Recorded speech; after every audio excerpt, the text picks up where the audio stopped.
Assalamualaikum warahmatullahi wabarakatuh. Berjumpa kembali di channel Bimbel Umu Ibrahim. Pada kesempatan kali ini, Ibu akan membahas mengenai cara cepat atau sering kita sebut sebagai win solution dari perbandingan senilai. Nah, materi ini merupakan materi matematika kelas 7 semester 2. Happy watching! Baik, sekarang kita akan membahas mengenai perbandingan senilai. Nah, apa sih perbandingan senilai itu? Perbandingan senilai adalah perbandingan yang jika unsur pertama diperbesar, maka unsur lainnya atau kedua juga menjadi membesar, begitu pula sebaliknya. Jadi, untuk konsep perbandingan senilai, jika unsur pertama diperbesar, maka unsur lainnya juga membesar. Nah, begitu pula sebaliknya, jika unsur pertama diperkecil, maka unsur kedua itu juga ikut menjadi kecil. Nah, di sini sudah Ibu buatkan sebuah tabel. Di sini ada unsur 1, kita anggap saja sebagai P, kemudian unsur 2 kita anggap sebagai Q. Nah, di sini X berbanding dengan A dan Y berbanding dengan B. Jadi ketika X ini kita perbesar nilainya, unsur kedua atau A ini juga ikut membesar. Begitu pula sebaliknya, jika Y kita perkecil, maka B ini juga ikut menjadi kecil. Nah, adapun hubungan matematis antara P dan Q, di sini kita buatkan X per Y sama dengan A per B. Nah, jadi rumus ini bisa kita gunakan untuk menyelesaikan permasalahan atau soal-soal yang mengenai perbandingan senilai. Nah, sekarang kita akan masuk pada contoh soal perbandingan senilai. Erik memiliki pulsa di handphonenya sejumlah Rp20.000, sehingga dia dapat melakukan panggilan telepon selama 2 jam non-stop.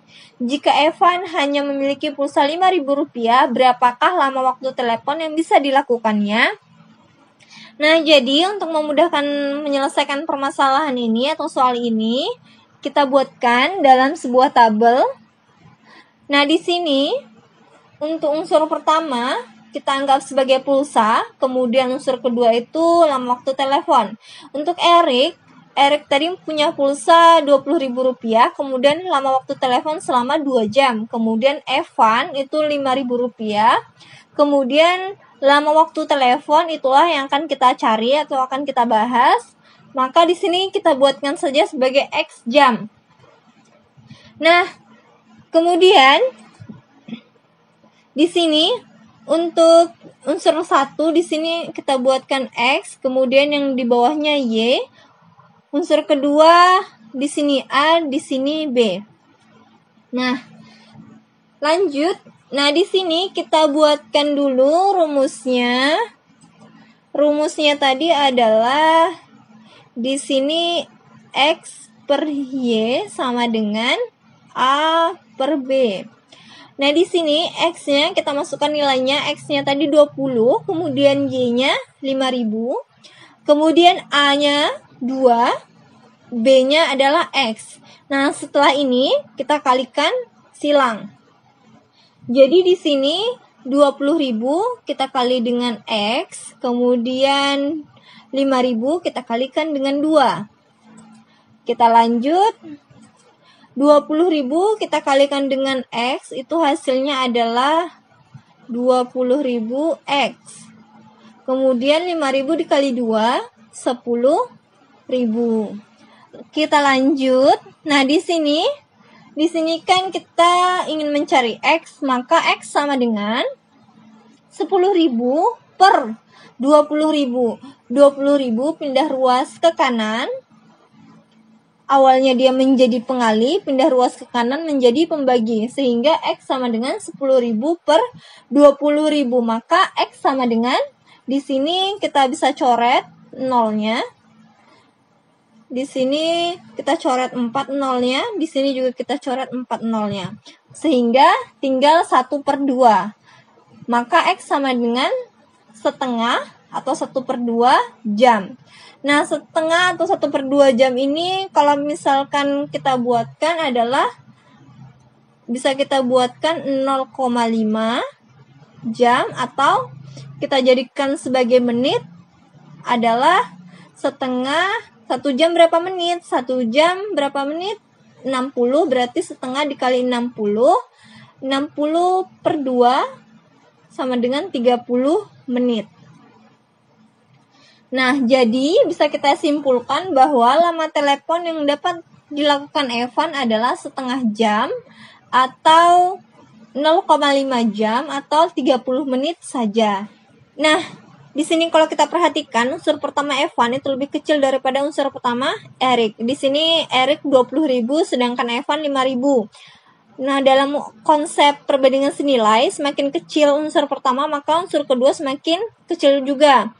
Maka sebenarnya tanpa kita cari pun kita sudah bisa perkirakan unsur kedua Evan ini pastinya X ini lebih kecil daripada unsur kedua Erik. Lebih kecil daripada 2 jam. Nah, tadi kita sudah membahas mengenai contoh soal pada perbandingan senilai. Sekarang kita lanjut pada sifat perbandingan senilai. Di sini, jika masing-masing unsur dalam perbandingan senilai dikalikan dengan bilangan bukan nol yang sama, maka nilainya tetap atau tidak berubah.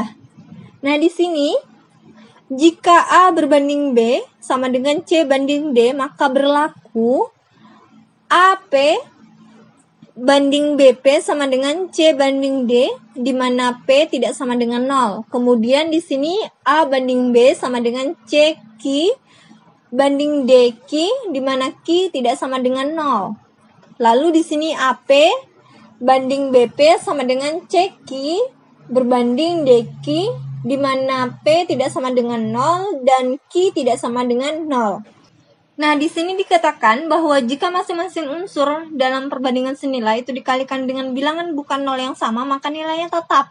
Nah, di sini kita misalkan saja untuk A kali P. P di sini dikatakan P tidak sama dengan 0 atau P itu bilangan bukan 0 yang sama. Jadi kita misalkan P-nya itu 2, maka A dikali dengan 2, kemudian B dikalikan dengan 2. Di sini A dikali 2 sama dengan 2A, kemudian B dikali 2 itu sama dengan 2B. Nah, 2A banding 2B. Perbandingan ini kita sederhanakan dengan sama-sama membagi 2. Jadi 2A per 2, 2B per 2. 2A per 2 itu sama dengan A, kemudian 2B per 2 itu sama dengan B.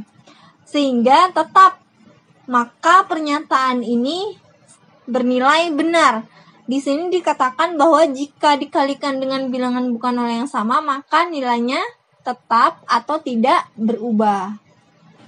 Nah, untuk dapat lebih memahami sifat perbandingan senilai, di sini Ibu sudah buatkan contoh soal, yaitu, perbandingan uang Ali dan Lia adalah 4:3. Jika jumlah uang keduanya adalah Rp560.000, maka selisih uang Ali dan Lia adalah titik-titik. Di sini yang ditanyakan adalah selisih uang Ali dan Lia.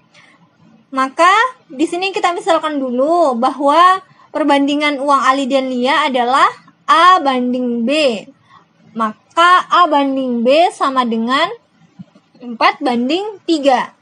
Kemudian di sini nilai A dan B merupakan kelipatan tertentu. Misalkan saja P kali dari 4 dan 3. Jadi di sini A sama dengan 4P, kemudian B sama dengan 3P, dengan P tidak sama dengan 0. Dan tetap ya, A banding B sama dengan 4:3. Nah, konsep ini sudah kita bahas sebelumnya ya, mengenai sifat perbandingan senilai. Nah, kita lanjut. Karena di sini yang diketahui adalah jumlah uang keduanya, maka di sini A ditambah B sama dengan Rp560.000. Nah, di sini kita masukkan nilai A-nya. Nilai A sama dengan 4P, kemudian ditambah nilai B. Nilai B sama dengan 3P.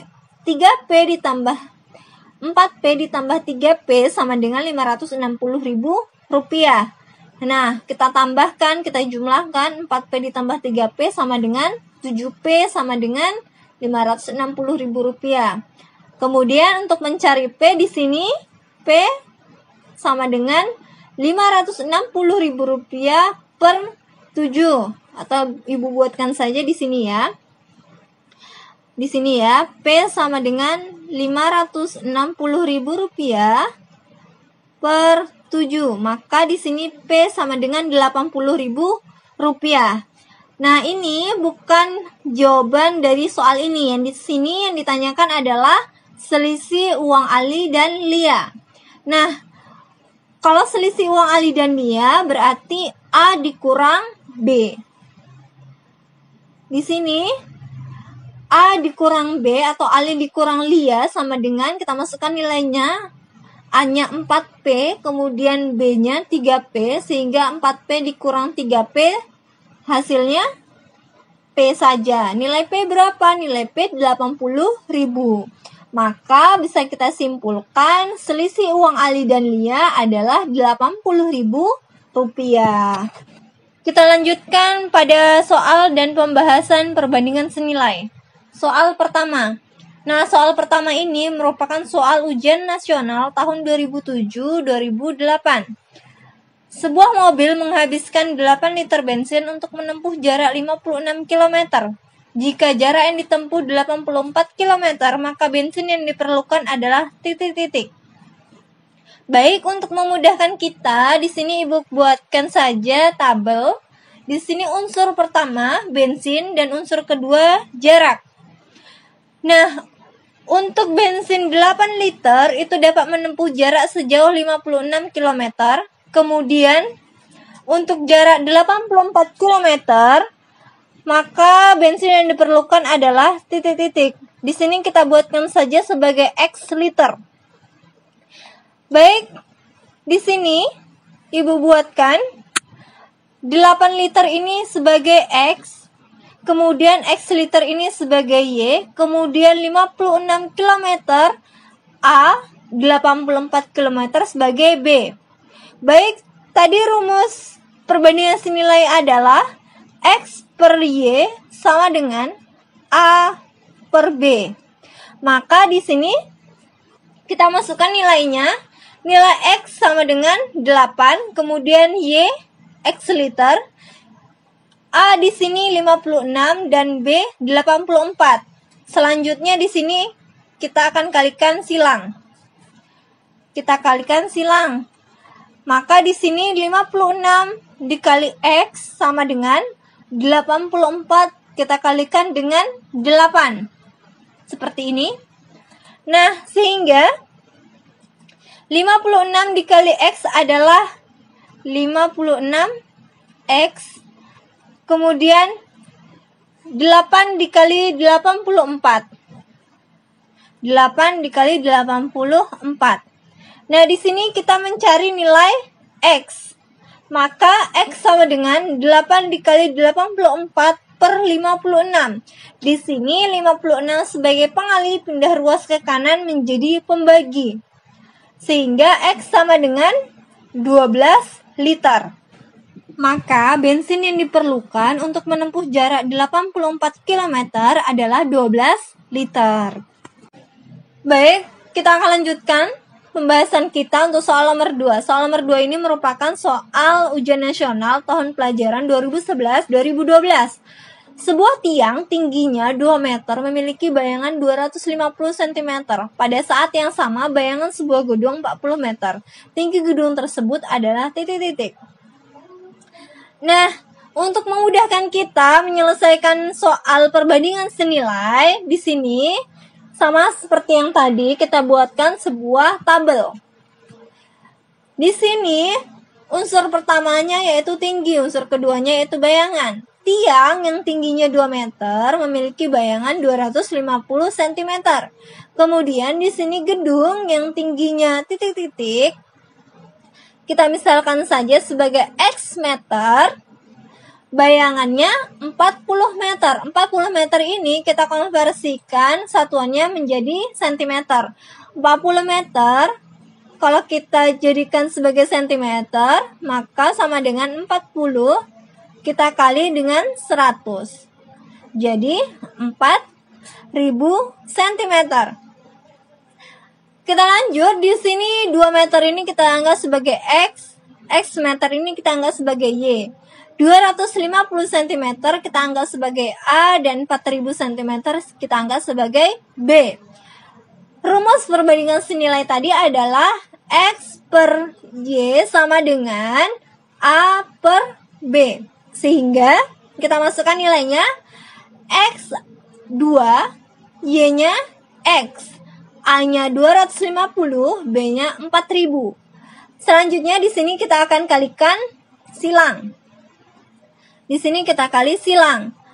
250 dikali X sama dengan 4000 dikali 2.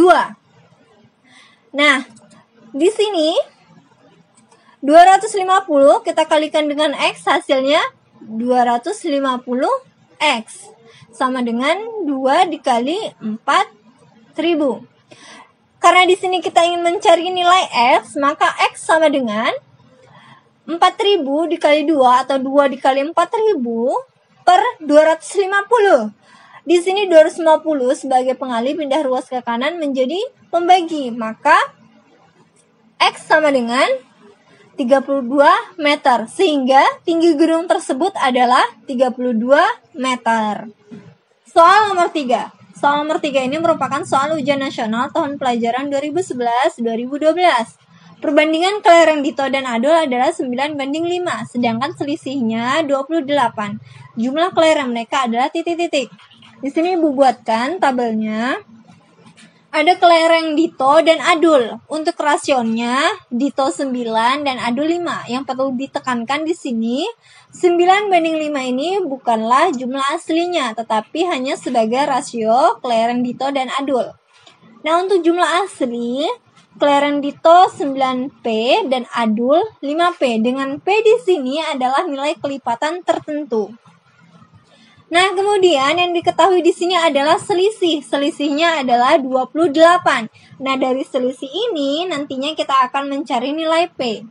Kemudian setelah kita ketahui nilai P-nya berapa, barulah kita bisa menentukan jumlah kelereng mereka. Baik, di sini untuk selisihnya adalah 28, maka bisa kita tuliskan 9P dikurang 5P sama dengan 28. Seperti ini. Nah, 9P dikurang 5P adalah 4P, maka 4P sama dengan 28. Nah, kemudian di sini kita ingin mencari nilai P. Maka P sama dengan 28 per 4. 4 di sini sebagai pengalih pindah ruas ke kanan menjadi pembagi. Kemudian berapa ini? P sama dengan 7. Baik, P-nya sudah kita ketahui ya. Kita lanjut. Nah, di sini karena P-nya sudah kita ketahui, maka kita bisa menentukan jumlah kelereng. Untuk jumlah kelereng 9P ditambah 5P. Nah, 9P ditambah 5P sama dengan 14P.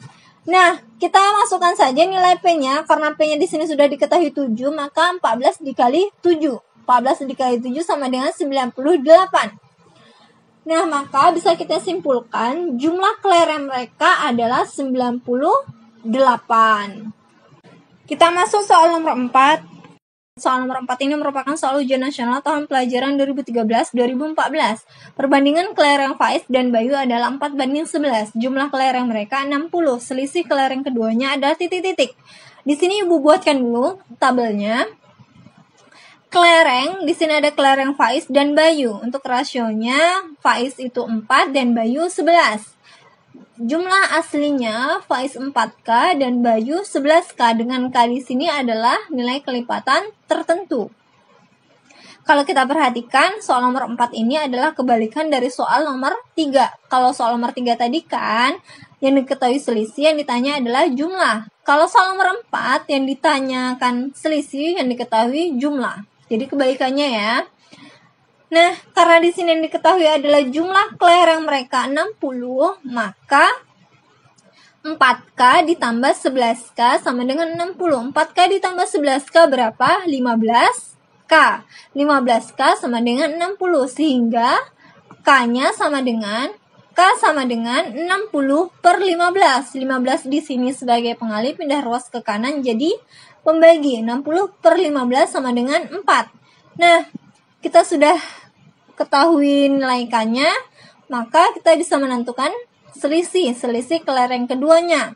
Nah, selisih kelereng keduanya adalah berarti 11K kita kurang dengan 4K. Seperti ini. 11K dikurang 4K. 11K dikurang 4K, 7K. Kita masukkan nilai K-nya, 7 dikali 4, sehingga 28 buah. Maka bisa disimpulkan bahwa selisih kelereng keduanya adalah 28 buah. Selanjutnya kita akan bahas untuk soal nomor 5. Kelereng Arman dan Rudy berjumlah 180 butir. Perbandingan kelereng Arman dan Rudy 4:5. Jumlah kelereng masing-masing adalah titik-titik. Baik, di sini kita tuliskan dulu yang diketahui. Yang diketahui di sini yang pertama adalah jumlah kelereng. Jumlah kelereng keseluruhan di sini 180. Selanjutnya perbandingan kelereng Arman dan Rudy 4:5. Nah, di sini jumlah perbandingannya 4 ditambah 5 itu sama dengan 9. Kemudian di sini yang ditanyakan adalah jumlah masing-masing kelereng. Jadi berapakah kelereng Arman dan berapakah jumlah kelereng Rudy? Baik, yang pertama yang akan kita bahas adalah jumlah kelereng Arman. Jumlah kelereng Arman itu dapat kita cari dengan 4/9 dari jumlah keseluruhan. Nah, 4 ini dari mana? 4 ini adalah rasio kelereng Arman, yaitu 4. Kemudian 9 ini didapat dari jumlah perbandingannya. 4 ditambah 5 sama dengan 9. Sehingga 4/9 dikali 180, karena jumlah keseluruhannya adalah 180. 4 dikali 180 sama dengan 720/9 sama dengan 80. Sehingga dapat disimpulkan jumlah kelereng Arman itu adalah 80 butir. Selanjutnya kita akan lanjutkan pembahasan kita untuk kelereng Rudy. Jumlah kelereng Rudy dapat kita cari dengan 5/9 dari jumlah keseluruhan. Dari mana angka 5? 5 ini didapat dari rasio kelereng Rudy, yaitu 5. Maka 5/9 dikali 180. 5 dikali 180 adalah 900/9. 900/9 itu sama dengan 100, sehingga dapat disimpulkan jumlah kelereng Rudy sama dengan 100 butir. Kita akan lanjutkan pembahasan kita untuk contoh soal nomor 6. Soal nomor 6 ini merupakan soal ujian nasional tahun 2018 untuk tingkat SMP. Perbandingan kelereng Fajri, Fadil, dan Fikri 3:7:9. Jika jumlah kelereng Fajri dan Fikri 96 butir, jumlah kelereng ketiganya adalah titik-titik. Baik, di sini kita buatkan dulu yang diketahui. Yang diketahui di sini adalah perbandingan kelereng Fajri, Fadil, dan Fikri 3:7:9. Selanjutnya di sini adalah jumlah kelereng Fajri dan Fikri 96 butir. Nah, yang ditanyakan adalah jumlah kelereng mereka bertiga. Baik, di sini kita akan selesaikan. Jadi 3 ditambah 7 ditambah 9. Nah, perbandingan kelereng Fajri, Fadil, dan Fikri ini kita jumlahkan per 3 ditambah 9. 3 ini adalah rasio kelereng Fajri. Kemudian 9 ini rasio kelereng Fikri. Nah, kenapa 3 ditambah 9? Kenapa yang dijumlahkan itu adalah rasio kelereng Fajri dan Fikri? Karena yang di sini yang diketahui adalah jumlah kelereng Fajri dan Fikri 96 butir. Maka yang kita gunakan di sini juga untuk perbandingan Fajri dan Fikri. Nah, 3 ditambah 7 ditambah 9 per 3 ditambah 9 dikali 96. Nah, 3 ditambah 7 ditambah 9 itu 19. Kemudian 3 ditambah 9, 12. Sehingga 19 per 12 dikali 96. Hasilnya adalah 152. Maka dapat disimpulkan bahwa jumlah kelereng mereka bertiga ini adalah 152 butir. Nah, sebelum Ibu tutup, di sini Ibu ingatkan kembali untuk menyelesaikan perbandingan senilai, kita dapat menggunakan rumus X per Y sama dengan A per B. Baik, cukup sekian pembahasan pada video kali ini. Terima kasih yang telah bersedia menonton sampai selesai. Mohon maaf atas segala kekurangan. Semoga materi dalam video ini mudah dipahami. Jangan lupa subscribe, like, komen, dan share ya. Terima kasih. Wassalamualaikum warahmatullahi wabarakatuh.